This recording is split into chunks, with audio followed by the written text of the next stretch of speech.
And Stephanie, you were several weeks overseas. How was Armenia? It was amazing. Of course, I went to Armenia just over 2 weeks ago to cover the work of a local medical mission led by Fresno's honorary consul to Armenia. But right after we arrived, the whole focus of our coverage changed.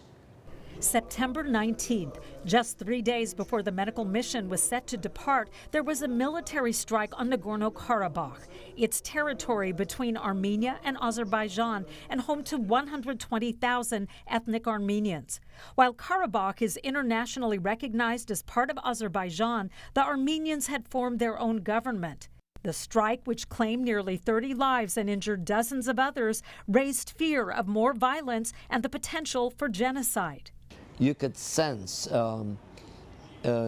concern, worrisome in them because of the unknown. That fear of the unknown resulted in 10 members of Fresno's medical mission to cancel their involvement. But Honorary Consul Berj Abkarian decided the mission and a planned medical conference in Armenia would continue. We're going to continue our efforts, both on the mission side as well as the conference side, to make sure that we meet our goals and objectives that we set.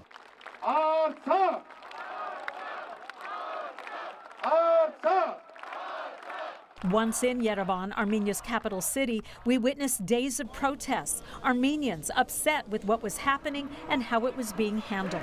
Government offices had broken windows, with police in riot gear on standby for days. Musical events were canceled. A planned concert by Snoop Dogg was postponed.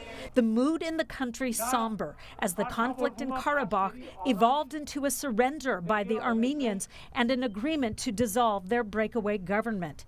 U.S. Senator Gary Peters of Michigan was in Armenia. He called for sanctions against Azerbaijan and discussed his take on what was happening. Here's Armenia, a democracy in a very rough neighborhood where democracy does not reign, and the world democracies need to lock arms and work together to preserve freedom for people and protect basic human rights.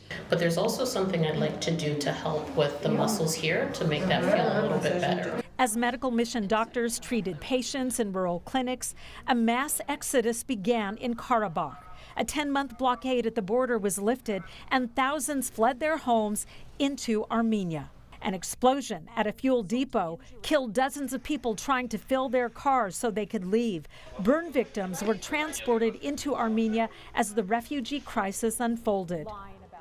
It's a small help, but it's important for them to know that they're not alone, and Fresno's community is with them. As shelters opened throughout Armenia to house the more than 100,000 refugees, Fresno's medical mission donated medicine and much-needed supplies to help refugee families who left jobs, homes, and their lives in Karabakh, a place once a part of historic Armenia that they may never see again.